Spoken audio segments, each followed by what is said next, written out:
श्री शिवाय नमस्तुभयम। दोस्तों, आप सभी लोग जानते हैं कि 7 नवंबर 2024 यानी गुरुवार के दिन षष्ठी तिथि पड़ रही है दोस्तों।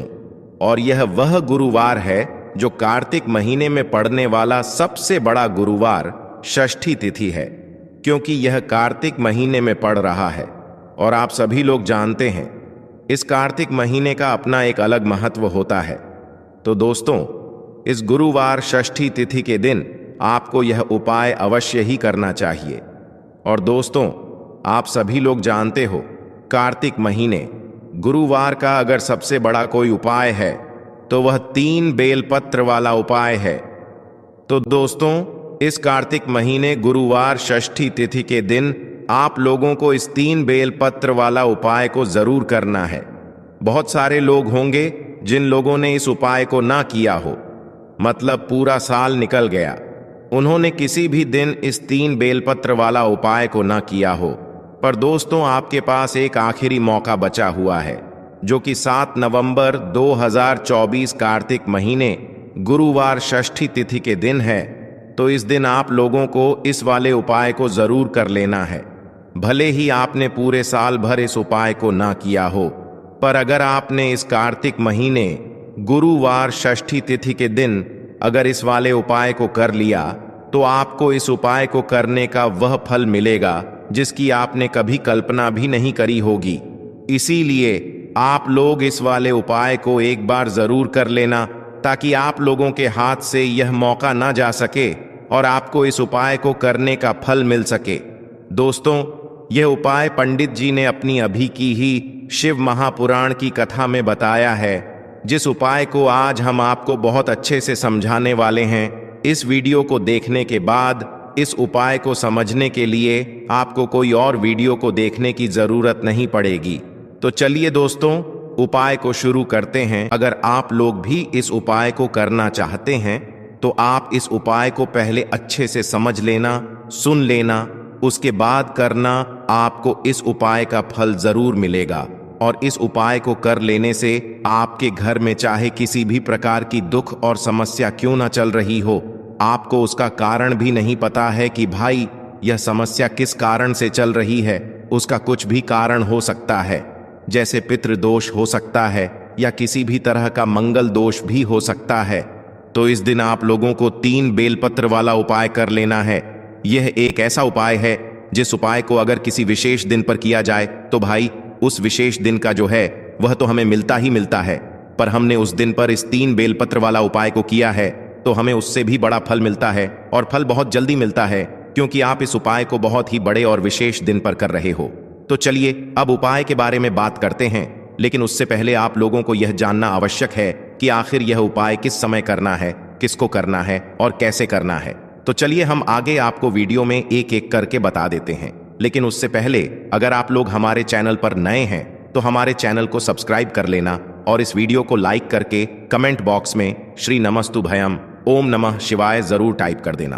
तो दोस्तों, इस 3 बेलपत्र वाला उपाय को हमें इस कार्तिक महीने के गुरुवार षष्ठी तिथि के दिन कैसे करना है, किसको करना है, किस समय करना है और कहां पर करना है।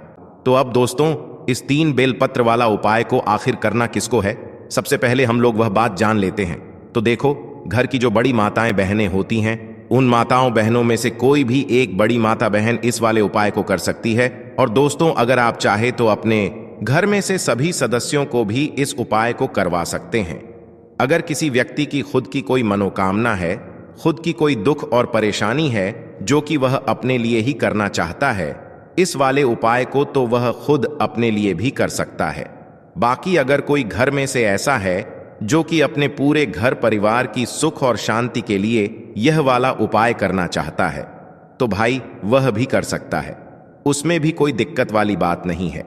कहने का मतलब यह है कि इस उपाय को हर एक सदस्य भी कर सकता है, और पूरे घर परिवार के सदस्य के लिए घर की बड़ी माताओं बहनों में से कोई एक माता बहन भी कर सकती है। माताएं बहनें अगर घर में उपस्थित ना हो या वह यह वाला उपाय ना कर पा रही हो, तो फिर घर का कोई बड़ा सदस्य भी इस 3 बेलपत्र वाला उपाय को कर सकता है, चाहे फिर वह पुरुष ही क्यों ना हो। उसमें कोई भी दिक्कत वाली बात नहीं है। उसके बाद में दोस्तों, जो अगला प्रश्न निकल कर आता है वह यह आता है इस उपाय को लेकर कि आखिर इस उपाय को हमें किस समय करना है, सुबह के समय करना है कि शाम के समय करना है। तो देखो, इस वाले उपाय को आप लोग सुबह के समय भी कर सकते हो और शाम के समय प्रदोष काल में भी कर सकते हो। अब अगर आप पूछो कि भाई साहब सबसे उत्तम समय कौन सा रहेगा, तो हम आपसे बस यही कहेंगे कि इस उपाय को आप सुबह के समय करेंगे तो ज्यादा बेहतर होगा। बाकी अगर शाम के समय भी करेंगे तो भी अच्छा होगा, उसमें कोई भी दिक्कत वाली बात नहीं है। तो अब दोस्तों, जो अगली सबसे बड़ी और महत्वपूर्ण बात आती है वह यह आती है कि सुबह अगर हम उपाय को करेंगे तो हमें कितने बजे से ले कितने बजे तक के बीच में करना है, और शाम के समय प्रदोष काल में करेंगे तो हमें कितने बजे से लेकर कितने बजे के बीच में करना है। तो देखो, सुबह जितनी जल्दी हो सके आप उपाय को करने की कोशिश करना। बाकी अगर किसी कारणवश लेट भी हो जाओ, थोड़ी देर भी हो जाए, तो 10 या 11 बजे तक भी आप उपाय कर लेना, ठीक है? इस बात का ध्यान रखना।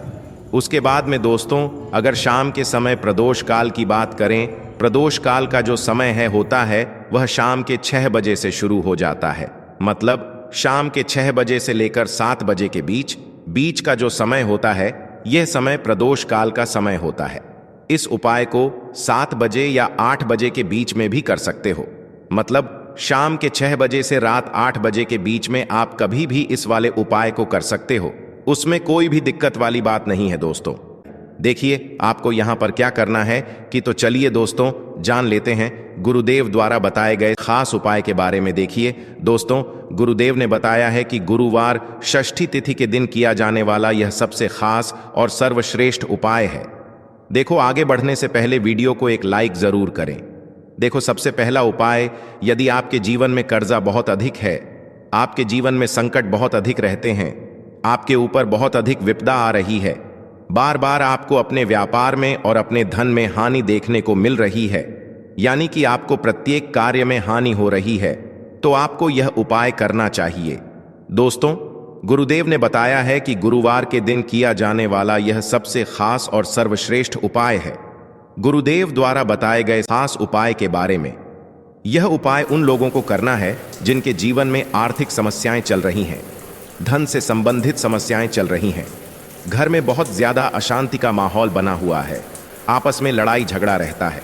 सुख समृद्धि की प्राप्ति जिन्हें करनी है, उनको यह विशेष उपाय करना चाहिए। इस उपाय के लिए आपको एक लोटा जल ले लेना है। तांबे के पात्र में अपने किचन से एक लोटा जल भर लीजिए। फिर इसी के साथ आपको थोड़ा सा शहद ले लेना है।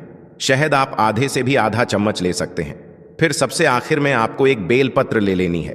देखिए, प्रदोष की तिथि में बेलपत्र का विशेष महत्व होता है। इससे महादेव हमारी मनोकामना बहुत ही जल्द परिपूर्ण करते हैं। इसलिए अगर आपके पास बेलपत्र नहीं है तो शिवलिंग के ऊपर कोई बेलपत्र अगर छड़ी हुई है तो उसको उठाकर जल से शुद्ध करके फिर आप उसका भी इस्तेमाल कर सकते हैं। बस आपको ध्यान रखना है कि यह बेलपत्र कहीं से भी कटी फटी नहीं होनी चाहिए, और बेलपत्र की डंडी के आखिर में जो डूढ़ होती है, यानी जो डंठल होता है, वह भी नहीं होना चाहिए। अब सिर्फ यह 3 सामग्री लेकर आपको पहुंच जाना है शिवालय। शिवालय पहुंचने के बाद आप एक काम करिएगा कि अगर दक्षिण दिशा में कोई नहीं बैठा है तो फिर आप दक्षिण दिशा में बैठ जाइएगा और उत्तर दिशा की तरफ अपना फेस कर लीजिएगा।